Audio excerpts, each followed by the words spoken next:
Madame, Monsieur, bonjour et merci de nous choisir pour un nouveau forum consacré à l'actualité sociopolitique au Togo.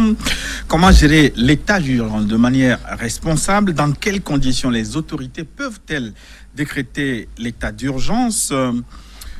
Des bavures ont été enregistrées durant cet état d'urgence. Comment ces cas seront-ils traités? Et puis, quels sont les défis pour ce nouveau mandat entamé par le président de la République du Togo, Faure Essozimna Gnassingbé?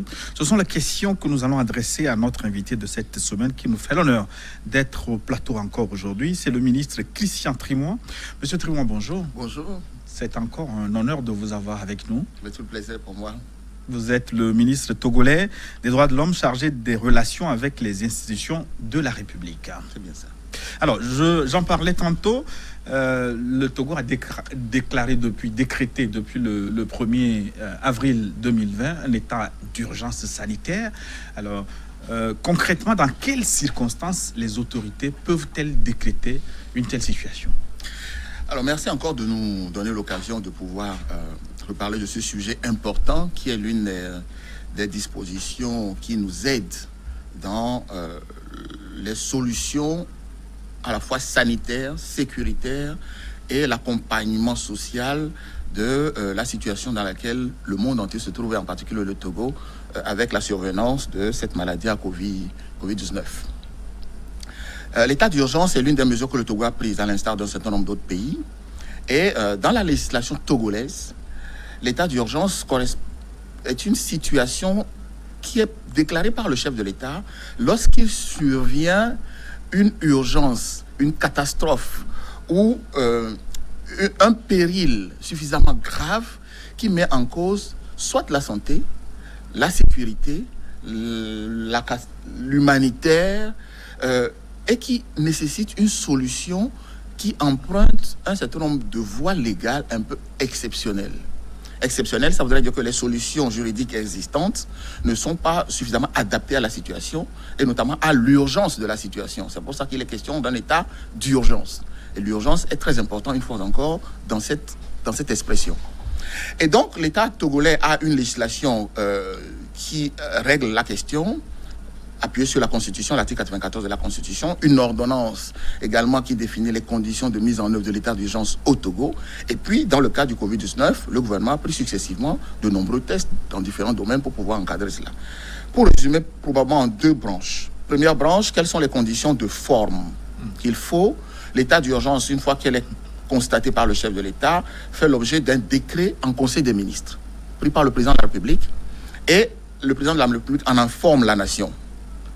Dans l'information à la nation, le président de la République donne les raisons qui ont motivé cet état d'urgence, la déclaration d'état d'urgence. Il peut annoncer un certain nombre de mesures immédiates qui accompagnent la déclaration de l'état d'urgence. Et puis dans le fond, principalement, il faut qu'on ait une catastrophe qui mette en danger la nation. Dans le cas de Covid-19, c'est une pandémie aujourd'hui. Elle va commencer comme une épidémie. Aujourd'hui, elle est qualifiée de pandémie. Et donc, c'est une question de santé. La Constitution togolaise comporte également là-dessus deux articles importants, l'article 13 et l'article 32, si mes souvenirs sont bons, qui autorisent à déroger aux lois et aux libertés pour protéger la vie, pour protéger la santé, naturellement, pour protéger l'ordre public et la sécurité des uns et des autres. Et donc, l'ensemble de cette législation fixe comme condition de forme, d'abord, condition de fond, qu'on puisse avoir une catastrophe sanitaire ou sécuritaire, dans ce cas précis, c'est sanitaire, et qu'ensuite, qu'on puisse mettre en place un contrôle parlementaire. C'est-à-dire, une fois que le président fait sa déclaration, l'Assemblée nationale se réunit automatiquement en session. Et à cette occasion, le gouvernement explique à l'Assemblée nationale les circonstances qui ont amené le président de la République à déclarer l'état d'urgence, dans le cas actuel, l'état d'urgence sanitaire, et éventuellement avoir un échange avec les parlementaires sur les mesures qui ont été prises. Cet exercice, naturellement, a été fait également par le gouvernement togolais il y a déjà presque un mois de cela. Donc, au fond, les conditions sont relativement simples. Après, se mettre en place, bien évidemment, des mécanismes de contrôle, puisqu'on rentre dans une phase exceptionnelle de la gestion de la vie publique, avec des dérogations parfois très importantes aux droits et libertés. Naturellement, il y a des mécanismes qui s'enclenchent derrière. La Cour constitutionnelle, qui également donne un avis préalable sur un certain nombre de dispositions qui doivent être prises. Après, il y a les tribunaux également qui font le contrôle et on met en place des mécanismes administratifs pour accompagner l'ensemble de ces mesures dans cette période-là. Si je comprends bien, dans le cadre de l'état d'urgence, ce sont des pouvoirs spéciaux qui sont octroyés aux autorités. Mais dans le contexte togolais, certains pensent que vous avez déjà ces pouvoirs. Le président de la République, l'Assemblée nationale est dominée par le parti UNIR. Vous avez la Cour constitutionnelle qui ne pose pas de problème. Est-ce que la situation nécessitait qu'on vous autorise d'autres pouvoirs spéciaux? Vous savez, globalement, quand on regarde un État, les pouvoirs existent. Ils ne sont pas créés à nouveau. Ce que l'état d'urgence permet, c'est la dérogation aux procédures qui existent. Ce n'est pas le pouvoir en lui-même qui est nouveau, ce sont les procédures. Et puis deuxième, sur certaines autorités administratives, des pouvoirs que certaines... On fait un transfert parfois d'une autorité administrative à une autre. Pour des questions de célérité, des décisions qui doivent être prises par le ministre peuvent être déléguées directement au préfet. De la même manière, des décisions qui relèvent d'une procédure judiciaire. Je prends un exemple, l'internement de force. Lorsque on découvre qu'une personne est Covid positive après un test et qu'on lui demande de s'isoler, de se confiner, qu'elle refuse de le faire. En temps normal, pour pouvoir la contraindre à s'isoler, à s'enfermer chez elle, il aurait fallu saisir un juge. Et que ce soit le juge qui prenne la décision. Mais dans une période d'état d'urgence, ce pouvoir est ramené au préfet, au ministre de l'administration territoriale, au gouverneur, qui, eux, administrativement, compte tenu justement, encore une fois, de l'urgence. Parce que la procédure judiciaire n'est pas compatible. Les délais de procédure judiciaire ne sont pas compatibles avec l'urgence d'isoler cette personne afin qu'elle n'ait pas le temps de contaminer d'autres personnes. Et donc, on va autoriser le préfet, le gouverneur ou le ministre de l'administration territoriale à prendre administrativement cette mesure d'internement. Mais à le faire sous le contrôle du juge. Normalement, c'est le juge qui doit le faire, après les contradictions, les avocats, les conclusions, etc. Vous voyez le temps que ça prend. Et pendant cette période-là, la personne peut contaminer un certain nombre de ses voisins. Donc, on va permettre à l'autorité administrative de prendre ces décisions immédiatement pour préserver, sauvegarder, si vous voulez, la santé des uns et des autres, mais c'est sous le contrôle du juge qui peut arrêter la mesure une fois qu'il estime que le préfet, le ministre de l'administration territoriale ou le gouverneur est en train d'excéder les limites nécessaires à cette liberté. Et donc, il y a non seulement le raccourcissement des procédures, il y a parfois le transfert de certains pouvoirs d'une autorité vers une autre autorité pour tenir compte de la célérité des mesures à prendre pour pouvoir faire face aux problèmes qui se posent pendant cette période d'état d'urgence. Donc l'état d'urgence facilite la prise de décision et la prise de décision urgente. Dans certains pays, l'état d'urgence doit être validé par le Parlement avant sa mise en exécution. Au Togo, c'est plutôt le contraire. Le président de la République a le loisir de décréter l'état d'urgence, quitte à s'expliquer devant l'Assemblée nationale après. Est-ce que ça ne peut pas conduire à des formes d'abus? Non, je vous assure que la plupart des pays du monde, l'état d'urgence est d'abord pris par le pouvoir exécutif pour une période limitée. Ce qui est autorisé ensuite par le Parlement, c'est la prorogation de l'état d'urgence. Le Togo est exactement dans la même situation. La constitution togolaise permet au président de la République de prendre pendant 3 mois, de décréter un état d'urgence pendant 3 mois, mais si nous devrions demander une prorogation de l'état d'urgence parce que la situation s'aggrave ou parce qu'elle perdure et qu'elle ne s'améliore pas au-delà des 3 premiers mois, naturellement, nous devrions demander une autorisation du Parlement. Et le même exercice se produit. À ce moment, encore une fois de plus, le gouvernement va expliquer au Parlement quelles sont les mesures qui avaient été prises, pourquoi la situation, les 3 premiers mois d'état d'urgence n'ont pas répondu à la situation et qu'il est encore nécessaire de le proroger. Il y a un débat contradictoire qui se fait, suivi d'un vote par lequel le Parlement va autoriser la prorogation. Donc, pour vous rassurer, quand vous prenez la plupart des pays au monde, compte tenu de l'urgence de la situation, le pouvoir exécutif est autorisé à immédiatement prendre l'état d'urgence. Pour certains, ça va parfois de quelques jours, pour d'autres, c'est quelques mois ou quelques semaines. Dans notre cas, c'est 3 mois qui est autorisé. Alors, les limites au pouvoir octroyé aux autorités en charge de la mise en application et les droits et les libertés qui peuvent être restreints sont-ils clairement spécifiés dans les tests? Alors, l'ordonnance dont je parle sur les conditions et modalités de mise en œuvre de l'état d'urgence précise quelles sont les libertés qui peuvent faire l'objet, mais globalement, toutes les libertés sont concernées. Pour dire les choses très clairement et très franchement, cela dépend encore une fois du lien entre la liberté en question et la solution au problème. Ce n'est pas systématiquement que toutes les libertés sont atteintes, même si potentiellement, on peut porter atteinte à toutes les libertés dans cette période-là. Mais quand je dis porter atteinte, en réalité, la bonne expression, c'est plutôt limiter ou restreindre l'usage de ces libertés.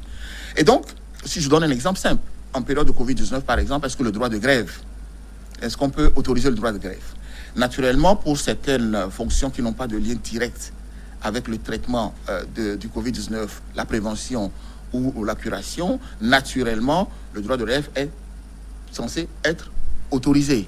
Le problème, c'est que si le droit de grève doit entraîner un regroupement, les regroupements sont interdits. Donc, naturellement, le droit de grève qui doit être étendu par une manifestation ou par une réunion ou par une concertation de la base ne peut pas se faire, fondamentalement, les conditions n'étant pas totalement réunies. Et puis, pour certaines fonctions qui sont directement liées, je prends par exemple le corps médical, je prends par exemple, aujourd'hui, compte tenu du fait qu'on demande à la distance, on met en place un système de distanciation sociale, qu'on encourage au télétravail, par exemple, naturellement, de façon connecte, tout ce qui est lié au télécom ne peut pas faire grève. Donc aujourd'hui, dans le corps médical, il est évident qu'on ne peut pas autoriser la grève. En revanche, il peut être autorisé d'autres formes de protestation. Il ne s'agit pas d'éteindre la frustration ou de bâillonner les gens, si vous voulez. On interdira, par exemple, sur le droit de grève, on interdira l'interruption du travail. Après, vous pourrez être inventif, mettre un bandeau qui indique que vous êtes en grève, mais que vous continuez à travailler. C'est-à-dire que vous signalez qu'il y a une difficulté sur laquelle vous n'êtes pas d'accord, mais vous ne pouvez pas interrompre le travail. Parce que si vous interrompez, par exemple, le personnel du CHR de Lomé qui interrompt le travail, il est évident que la courbe des décès va monter immédiatement. Et donc, ils sont au premier front. Naturellement, leur droit de grève dans cette période est extrêmement réduite, parce que réduite dans le sens de l'interruption du travail, mais d'autres formes d'expression de la frustration, des désaccords peuvent être manifestés tant qu'ils n'ont pas d'impact sur la continuité du travail dans ces domaines-là. Et puis vous avez des domaines qui sont très éloignés. Il y a des domaines qui devaient vous intéresser. Il y a des domaines très éloignés pour lesquels il y a... Les manifestations publiques qui sont interdites. Oui, les manifestations publiques doivent être vous absolument interdites. Parce que vous étiez dans un contexte post-électoral où il y avait des velléités. Non, que ce soit même en contexte. Je vous donne un exemple simple. Et heureusement que nous avons échappé belle. Si nous étions en pleine campagne électorale au moment où le Covid-19, on stopperait la campagne. Parce que précisément, les rassemblements de campagne électorale sont incompatibles avec l'interdiction de regroupement. Et donc, nécessairement, on suspendrait la campagne électorale. Pas évident. D'autres pays on laissait faire. Non, d'autres pays ont choisi de faire ce qu'ils sont en train de faire. Mais vous noterez que la plupart de ces pays avaient déjà fini leur campagne électorale. Il s'agissait du jour du vote. Aujourd'hui, le débat se pose en front de savoir si on organise ou non le deuxième tour des élections municipales. Le Mali, par exemple, a eu à traiter la question. On a pris en Guinée où ils ont fait leur référendum. Mais dans le cas du Togo spécifiquement, nous avions pris des mesures interdisant des regroupements. Il est évident que la campagne électorale mobilisant du monde dans la rue est incompatible avec. Mais vous évoquez les manifestations qui peuvent se dérouler dans un contexte en dehors des élections. À partir du moment où il est interdit à plus de 15 personnes de se regrouper dans un lieu, naturellement, au-delà de 15 personnes, vous êtes en infraction. Parce que, précisément, dans cette période, on a fixé une limite à l'exercice du droit à regroupement. Donc, vous avez un certain nombre de libertés de cette nature. C'est comme, par exemple, la liberté de circulation.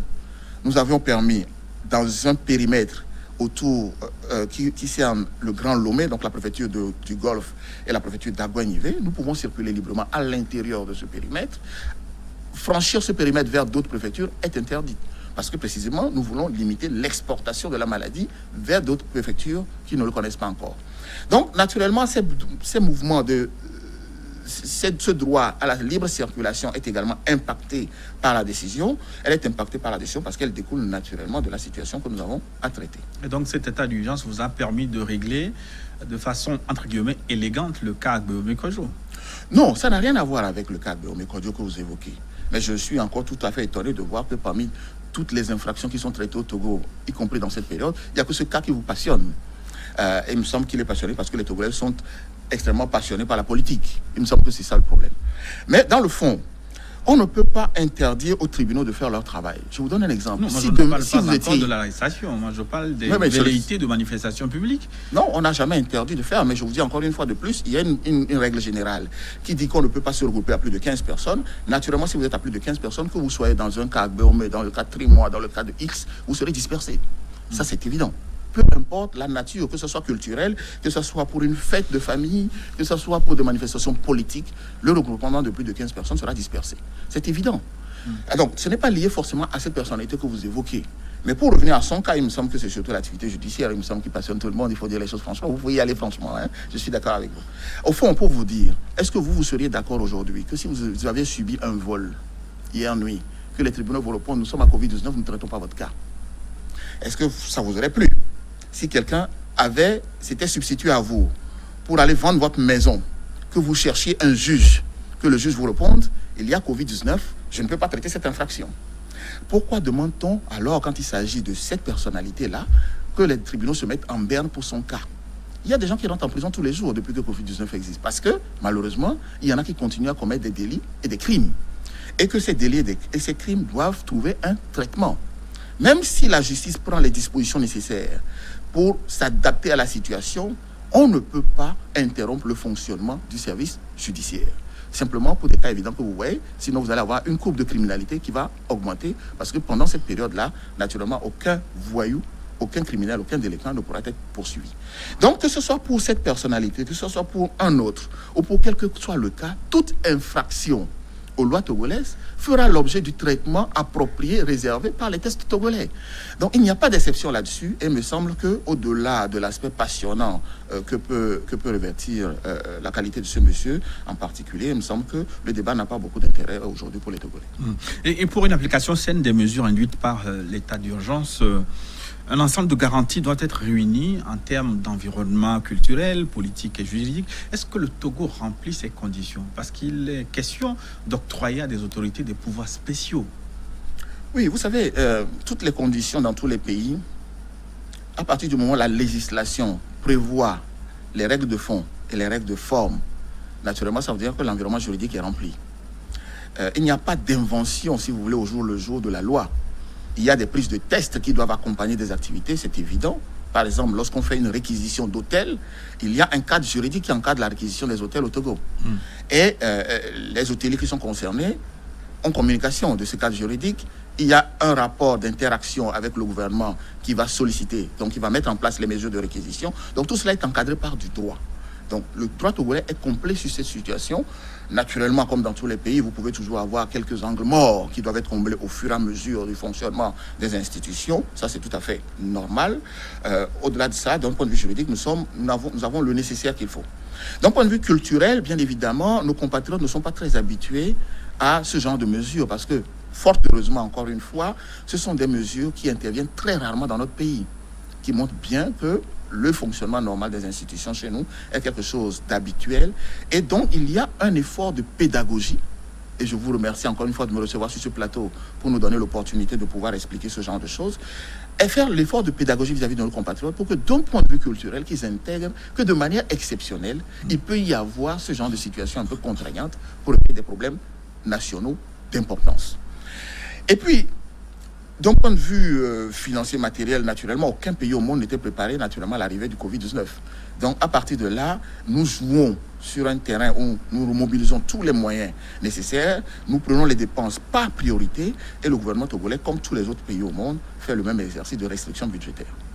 Alors, quelle doit être la responsabilité des acteurs politiques dans un tel contexte d'état d'urgence, fut-il sanitaire? Les acteurs politiques, les institutions de contrôle, la société civile et même du citoyen dans l'application responsable de cet état d'urgence? Alors, le premier, c'est sur les acteurs, disons, politico-administratifs. Parce que les mesures qui sont prises sont d'abord des mesures administratives. Même si elles sont prises par un ministre, qui est un homme politique également, ou un président de la République, ou un premier ministre, ce sont d'abord des mesures administratives. Ces mesures administratives doivent remplir les conditions de proportionnalité. Parce que nous sommes précisément dans l'exercice de pouvoir parfois exorbitant, c'est-à-dire de nature un peu importante, qui s'exerce dans des délais très courts, avec un raccourcissement des procédures. Or, vous savez que la procédure, c'est une garantie des droits. Et donc, naturellement, ce qu'on attend du pouvoir administratif dans cette période-là, c'est précisément de pouvoir jauger la proportionnalité par rapport à la solution. Est-ce que la mesure n'excède pas le mal? Faire en sorte que la mesure soit toujours à la bonne taille.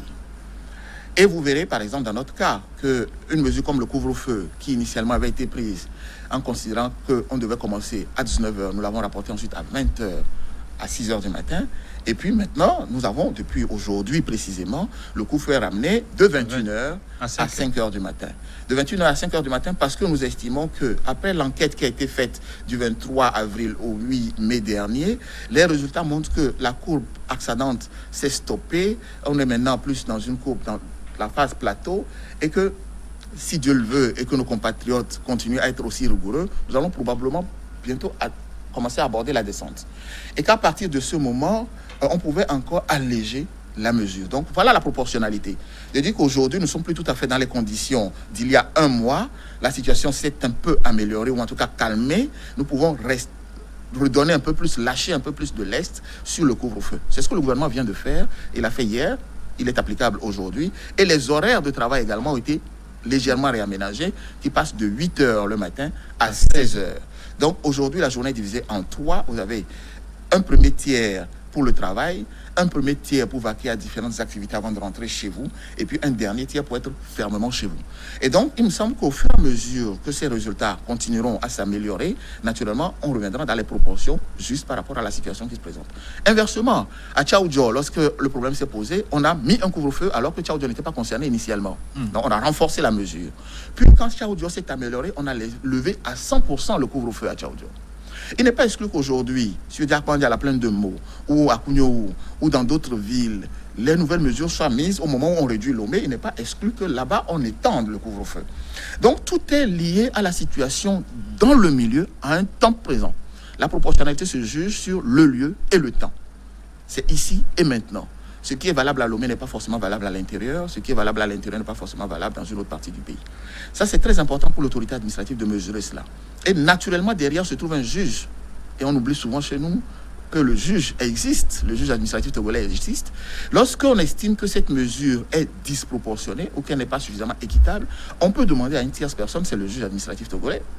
Pour l'instant, c'est la chambre administrative de la Cour suprême de Lomé qui peut apprécier la mesure administrative, éventuellement la faire annuler, éventuellement la reformuler s'il était nécessaire. En tout cas, donner les instructions nécessaires ou les injonctions nécessaires au pouvoir administratif pour qu'il revoie la taille de sa mesure par rapport au problème à poser. Et puis, nous avons un accompagnement avec des organisations comme la Commission nationale des droits de l'homme togolaise, qui également font de la veille sur la mesure dans laquelle ces mesures sont appliquées. Une fois encore la proportionnalité, mais regardez comment les agents administratifs mettent en œuvre ces mesures-là. Ils surveillent, ils font des recommandations au gouvernement et ils attirent l'attention de tous les pouvoirs et de toutes les institutions sur le fait, apportent des solutions correctives de sorte que nous puissions ramener les choses dans le droit chemin. Cette commission nationale fait son travail. Pour l'instant, je pense qu'elle fait un peu plus de sensationnel pour l'instant que de travail réel. Hein. Elle se précipite beaucoup plus sur des sujets, à mon avis, très marginaux que de se concentrer sur l'essentiel. Mais enfin, je pense que le dialogue que nous avons avec eux devrait pouvoir permettre de revenir à la bonne proportion de leur travail. Je vous donne un exemple très simple. Les incidents qui ont été signalés, je suis toujours très surpris que la Commission nationale des droits de l'homme se contente simplement de nous dire qu'elle a passé des coups de fil. Mais quand il s'agit de l'affaire Agbeom, ils se sont déplacés à son domicile. Nos compatriotes ont besoin d'avoir un véritable accompagnement sur ce sujet. J'aurais bien voulu que la Commission se déplaçât au domicile des victimes pour les entendre. On aurait évité un certain nombre de polémiques sur des sujets qui, aujourd'hui, sont des incidents qui peuvent arriver dans le fonctionnement normal d'un couvre-feu, mais il me semble que cette commission aujourd'hui va pouvoir réagir là-dessus. Ce que nous souhaitons d'elle, ce n'est pas de la courtoisie. Nous voulons une interaction avec le gouvernement sur l'accompagnement de nos compatriotes et une véritable coopération. À côté de cette commission, vous avez l'administration qui a mis en place un certain nombre de dispositions. Je donne par exemple le 1014, un numéro d'appel qui permet à nos compatriotes également de signaler les incidents, de sorte que nous puissions rectifier le fonctionnement au fur et à mesure.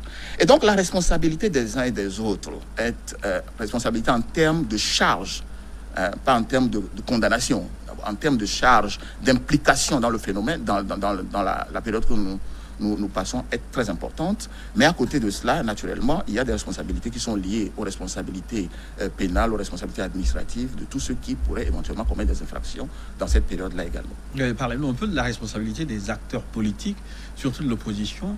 Qu'est-ce que vous attendiez de cette classe politique? Un accompagnement particulier, une adhésion, une forme d'union sacrée pour faire face au Covid-19? Vous savez, nous sommes dans un... Aujourd'hui, c'est une question qui est gérée d'un point de vue administratif, d'un point de vue sanitaire. Les partis politiques sont des institutions qui fonctionnent dans notre pays. leurs responsables sont également des citoyens togolais, ils peuvent chacun, à leur taille et à leur niveau, apporter une contribution dans la réflexion, dans l'amélioration des mesures. Et nous avons noté qu'un certain nombre de partis ont fait des propositions qui sont intéressantes. Il y en a qui se sont également mis dans la dénonciation systématique. C'est leur rôle. Bien évidemment, l'opposition... Est-ce que c'est leur rôle, justement, dans un contexte d'état d'urgence? Vous savez, après, chacun a un niveau de patriotisme qu'il faut prendre en compte et d'implication civique. Vous pouvez... Un parti d'opposition a pour rôle de contester, de critiquer.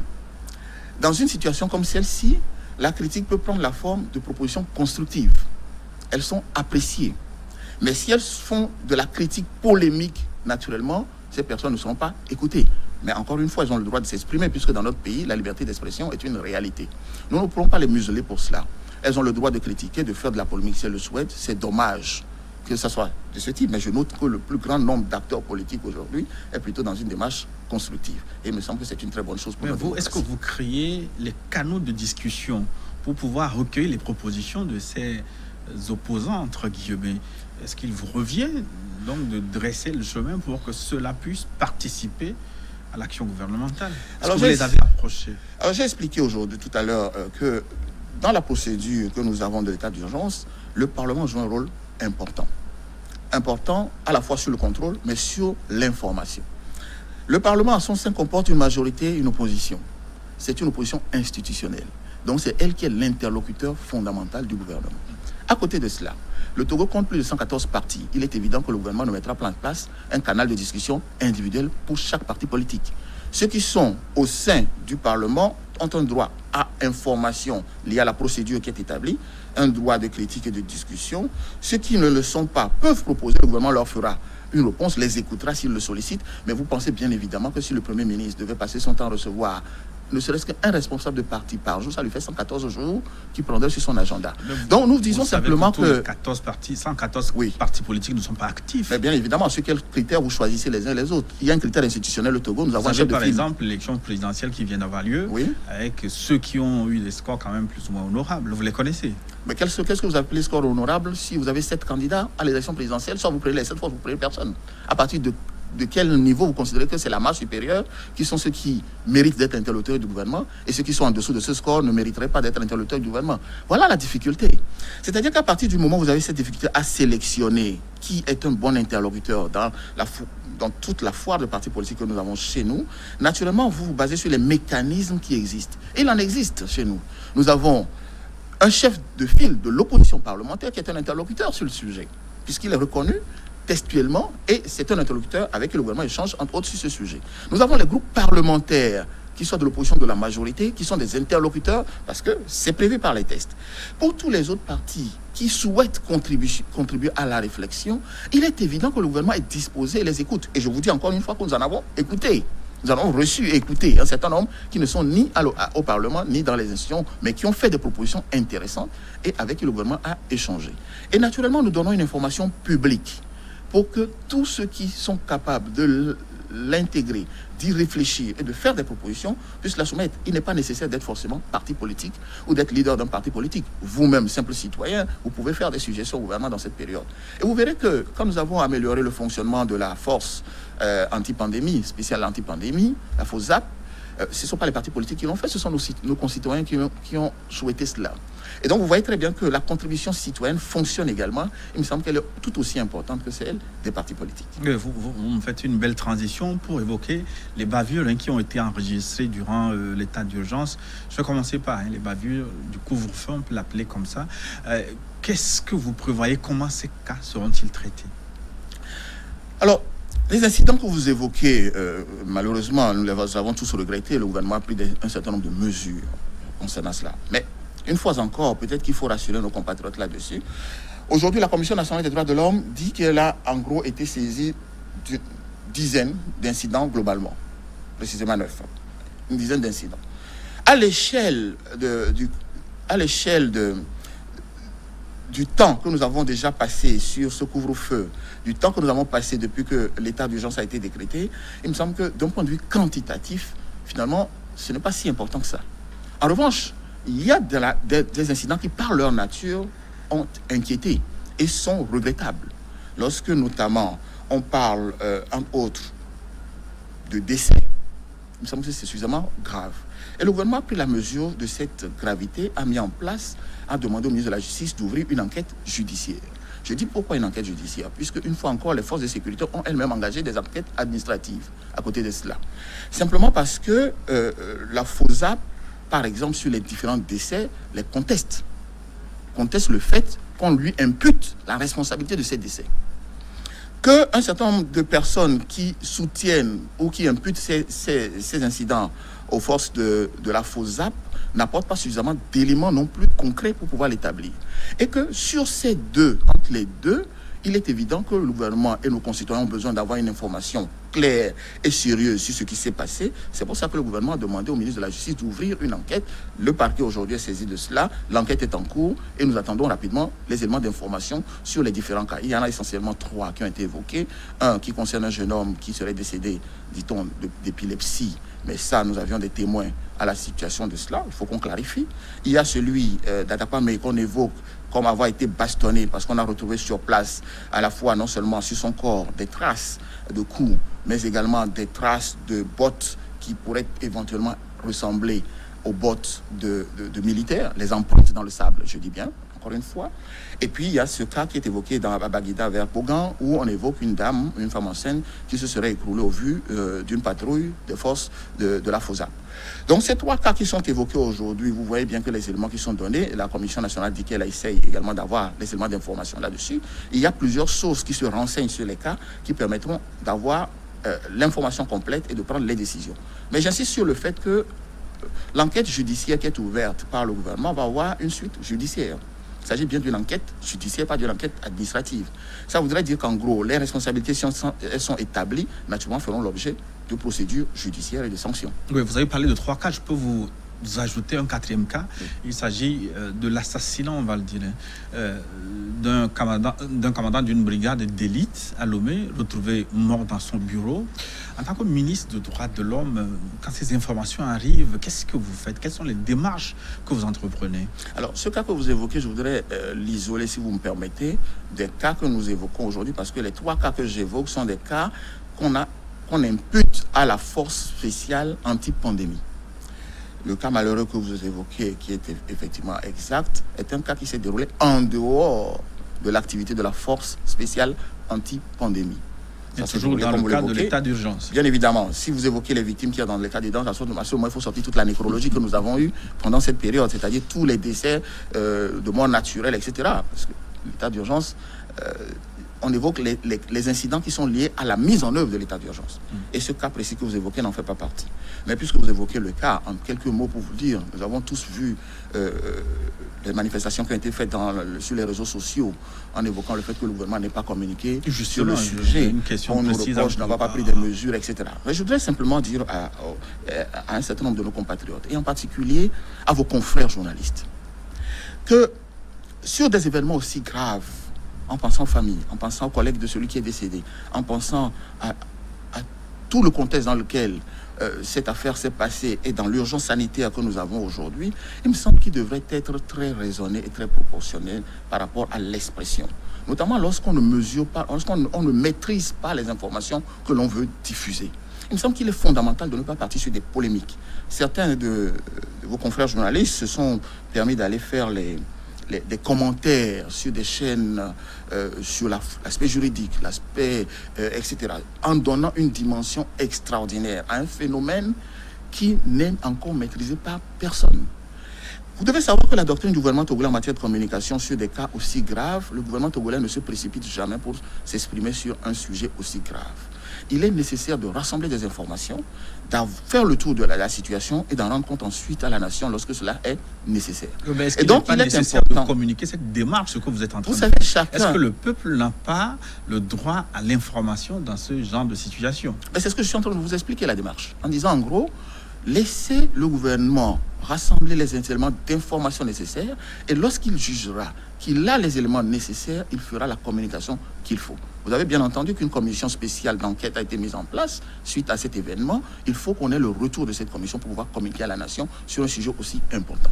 Donc, gardons surtout nos nerfs, gardons la passion d'un développement. Je sais que l'actualité nationale aujourd'hui, il n'y a pas beaucoup de sujets croustillants à se mettre sous la dent et qu'un sujet comme celui-ci peut faire l'objet de débats de diverses sortes par les uns et les autres pour occuper les temps d'antenne, les pages de journaux. Mais vraiment, encore une fois, sachons raison garder sur un sujet aussi important et laissons le gouvernement qui est quand même, une fois encore, je pense que ceux qui s'expriment n'ont pas le monopole de l'intelligence par rapport à ceux qui sont au gouvernement et que le gouvernement, lorsqu'il estimera nécessaire de pouvoir communiquer sur le sujet, naturellement communiquera. Oui, mais pendant ce temps-là, vous laissez les réseaux sociaux s'enflammer. Est-ce que vous ne contribuez pas d'une manière ou d'une autre à la propagation de ces rumeurs, des informations vraies, des informations fausses sur ce sujet? Une parole officielle aurait peut-être coupé court à de nombreuses rumeurs, monsieur le ministre. Mais vous savez que, quel que soit ce que vous dites, vous enflammerez les réseaux. Je vous mets au défi, vous verrez demain matin, les propos que nous tenons aujourd'hui enflammeront les réseaux. Que vous gardiez le silence, que vous exprimiez, les réseaux, vous ne les contrôlez pas. Donc, les réseaux s'exprimeront comme ils souhaitent s'exprimer. Vous avez vu, quelques-uns sont partis en vrille là-dessus encore une fois de plus, et je pense que la situation qui s'est produite est suffisamment dramatique pour que nous laissions le gouvernement prendre la mesure de la chose, faire ce qui est nécessaire et nous donner la bonne information avec les canaux qu'il faut, comme il se doit. Ne partons pas sur beaucoup de suggestions, de suppositions, d'inventions qui vont envenimer un peu plus la situation que nous avons actuellement. Il me semble que chacun doit pouvoir retenir ses nerfs un petit peu sur ce sujet-là, de sorte à laisser le gouvernement faire le travail qu'il doit faire. Une dernière question sur le sujet. Vous avez évoqué l'ouverture de plusieurs enquêtes sur les différents cas évoqués, mais on sait politiquement, quand on ouvre ce genre d'enquête, c'est pour jamais ne pas les refermer.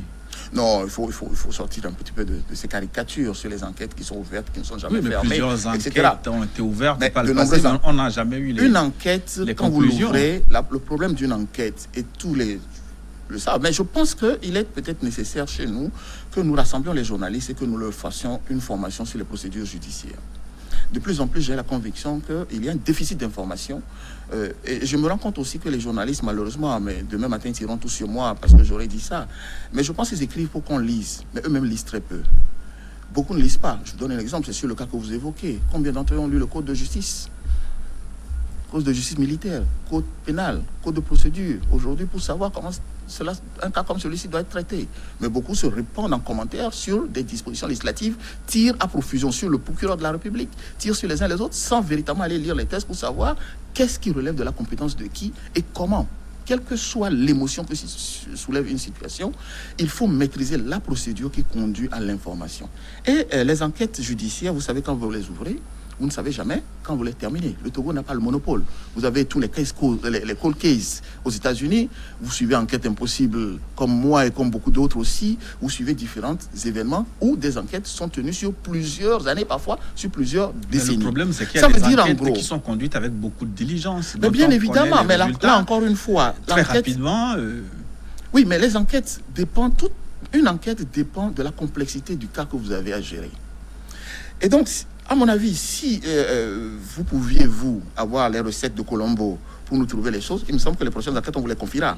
Comme ça, vous nous donnerez en 48 heures les solutions sur tous les problèmes. Vous avez des hommes et des femmes qui sont formés pour le métier, qui ont les outils nécessaires qu'ils font. La complexité d'un terrain, je ne veux pas donner de cas pour ne pas faire entorse à la douleur des familles, mais des cas sont complexes. Vous avez une situation qui se produit. On impute la responsabilité à A. A dit ce n'est pas moi. D'autres disent c'est peut-être B. Et vous regardez sur le terrain de la situation, les éléments factuels que vous devez analyser, les preuves que vous devez, les confrontations qui doivent se faire, etc., etc. Ça peut prendre du temps. Et donc, il me semble que le fait de dire nous avons ouvert des enquêtes qui ne sont jamais refermées, bien évidemment, nous aurons souhaité avoir des solutions aux problèmes immédiatement, puisque les enquêtes, nous les avons ouvertes pour avoir l'information nous-mêmes. Ce ne sont pas des enquêtes qui nous ont été imposées, ce sont des démarches que le gouvernement a faites lui-même. Et qu'à partir de ce moment, il faut aussi laisser aux professionnels le temps de faire leur travail, parce que parfois le temps judiciaire n'est pas toujours adéquat, n'est pas en adéquation avec le temps normal.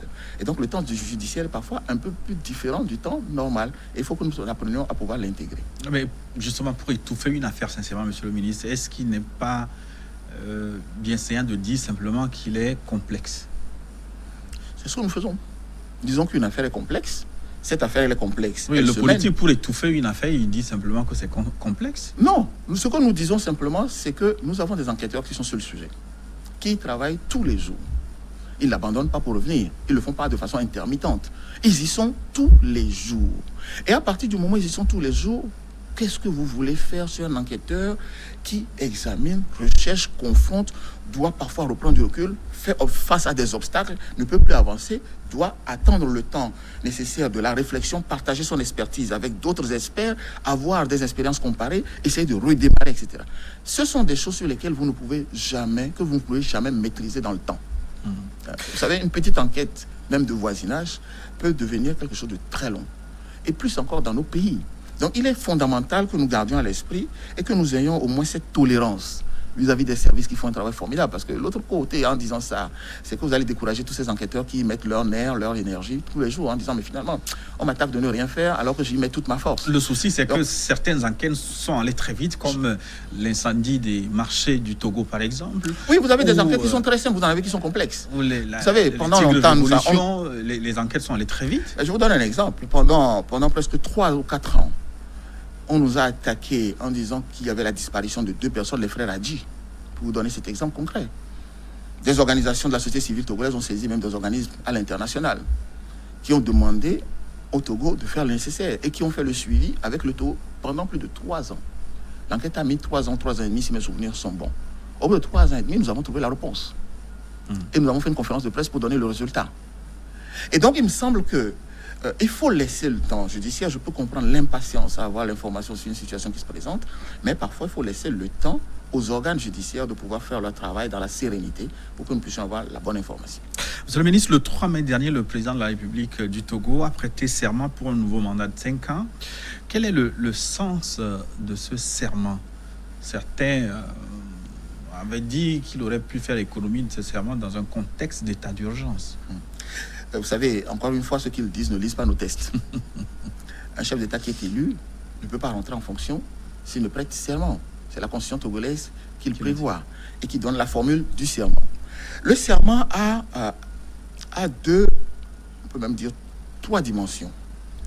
La première dimension, c'est une dimension juridique. Le serment est donné à l'occasion d'une audience solennelle de la Cour constitutionnelle. Donc c'est devant une juridiction qui recueille le serment du président. Ça donne la forme dans laquelle le serment est pris. Donc il s'agit d'une activité judiciaire, juridictionnelle, si l'on veut dire, de la Cour constitutionnelle. Une autre dimension qui est toujours liée au juridique, c'est que le président de la République prononce une formule où il prend des engagements de nature juridique. Préserver la Constitution et la garder. Préserver la nation. Et s'investir comme un bon père de famille dans la gestion des affaires publiques. Ces engagements juridiques sont sanctionnés. Donc, il ne s'agit pas simplement d'une démarche symbolique. La deuxième démarche à côté de la démarche juridique, c'est la démarche sacrée. Il prête serment sur la Constitution. C'est-à-dire qu'il y a une formalité au vu aussi du peuple, et la formule commence par devant Dieu et devant le peuple togolais, seul détenteur de la souveraineté. C'est-à-dire qu'il y a une formule qui montre que nous sommes dans une démarche sacrée. Et puis il y a une troisième dimension, c'est que c'est la formule, la prestation de serment ouvre la voie à la prise de fonction. Et vous verrez que la cérémonie, une fois qu'elle a été clôturée au niveau de la Cour constitutionnelle, s'est poursuivie au niveau du palais par une cérémonie de prise d'armes. La prise d'armes, c'est vrai, on l'évoque, donne à la fois la soumission des armées et des forces de défense et de sécurité au président de la République qui vient de rentrer en fonction, mais également se déroule au palais de la présidence parce que c'est une forme de prise de fonction également. C'est-à-dire retrouver les lieux où le président exercera, à partir duquel le président exercera ses fonctions. Et donc, il me semble que ces 3 dimensions donnent à cette cérémonie quelque chose qui ne peut faire l'objet d'une dérogation. Vous ne pouvez pas vous dispenser de faire cela, et vous ne pouvez pas vous dispenser de le faire en la forme. Alors, j'ai entendu beaucoup de gens dire aussi que la cérémonie avait été sobre compte tenu du Covid-19. Je tends à démentir cela. La cérémonie s'est déroulée exactement comme elle se déroule depuis 1992. En tout cas, au moins depuis 1993, que nous avions eu, après cette première élection de la Constitution de 92. La cérémonie n'a jamais été modifiée. Le cérémonial est exactement le même. En revanche, ce qui a changé, c'est l'importance du public. Le public ne fait pas la cérémonie. C'est une cérémonie au sein de la Cour constitutionnelle qui s'est délocalisée juste pour les besoins d'accueil du public, mais qui aurait pu très bien le faire dans ses locaux habituels, avec une petite salle d'audience. Mais là, compte tenu du caractère sacré et du fait que l'information est faite devant la nation togolaise, les invités physiquement présents dans la salle, le nombre a été limité pour tenir compte des mesures barrières, évidemment. Et c'est pour ça qu'une rediffusion en direct a été faite à la télé. Ce qui montre bien qu'en réalité, au-delà de ceux qui étaient présents dans la salle, tout le peuple togolais a participé en symbiose à cette cérémonie, à la fois sur le territoire, mais également à l'étranger. Donc, il n'y a pas eu de sobriété liée à la procédure de serment. Elle a été faite intégralement comme elle se déroule depuis des années chez nous. En revanche, effectivement, sur le public présent, il y a une limitation liée à Covid-19, mais nous avons compensé cela en informant naturellement, en mettant en contribution tout le peuple togolais par les médias. Allez, très rapidement, est-ce que cette nouvelle prise de charge implique la formation d'un nouveau gouvernement? Dans la tradition républicaine, la tradition togolaise, ce qu'on appelle, on peut le développer comme une convention de la Constitution au Togo, il n'est pas marqué dans le texte constitutionnel que le gouvernement démissionne au lendemain d'une élection présidentielle ou au lendemain d'une prise de fonction d'un nouveau président. Mais la pratique togolaise, qui est une excellente pratique, impose que le gouvernement soumette sa démission au président de la République, qu'il puisse, lui, reformer une nouvelle équipe éventuellement ou reconduire celle qui existe en tenant compte des engagements qu'il a pris pendant sa campagne électorale, des priorités de son mandat. Donc cela, c'est un exercice qui n'est pas, où il n'y a pas de date dans la Constitution, dans la pratique. Traditionnellement, ça se tient globalement dans le premier mois de la prise de fonction. Mais nous sommes dans un contexte particulier aujourd'hui, qui est celui du Covid-19, avec une équipe qui est au front. Il est évident que le président de la République prendra les mesures qu'il souhaite au moment où il souhaitera faire les choses comme il le veut. Donc aujourd'hui, il est difficile dans le contexte actuel de faire des projections, tout simplement parce que nous sommes dans un contexte très spécial et il appartient au président de la République de décider de ce qu'il va faire à quel moment. Merci, monsieur le ministre. Le temps est passé très vite. Nous arrivons déjà à la fin de cette émission. Peut-être pour ne pas vous laisser partir sans répondre aux téléspectateurs, on va prendre juste une question. La question du 90, 99, 39. 90, 99, 39. Et il vous demande comment le peuple va savoir qui sont les éléments de force de l'ordre qui ont commis les bavures et les mesures de recradage qui seront prises. Alors l'enquête judiciaire, naturellement, va avoir pour but d'identifier d'abord les faits qui sont produits, le contexte dans lequel ces faits se sont produits, et puis d'identifier les auteurs. Vous savez, quand on doit faire une procédure judiciaire, quand on ne connaît pas qui sont les auteurs, on fait une procédure contre X. Mais une fois que l'enquête a abouti, elle doit aboutir à savoir qui concrètement a posé ces actes-là, a donné leur nom, leur prénom, leur date et lieu de naissance. Et donc nous saurons fondamentalement qui a commis ces infractions. 30 secondes pour répondre au 98 96 02. 98 96 02. Il dit concernant les bavures, habituellement les enquêtes sont souvent ouvertes mais jamais fermées. Nous avons besoin d'un discours du président de la République pour nous rassurer. La population est en proie pour la FOSAP, on dirait. Qu'est-ce qu'il... Je n'ai pas compris la fin. Alors, il demande que le président de la République se prononce sur le sujet. Non, je pense qu'il y a eu beaucoup de commentaires sur la FOSAP, mais depuis que le gouvernement a changé le commandement de la FOSAP, il me semble qu'on a de moins en moins de crainte. La FOSAP s'est réorganisée. Ça ne veut pas dire que la faute était à l'ancien commandement. Ça veut dire que simplement la doctrine d'intervention de la FOSAP a changé avec un nouveau commandement. La façon de faire a changé.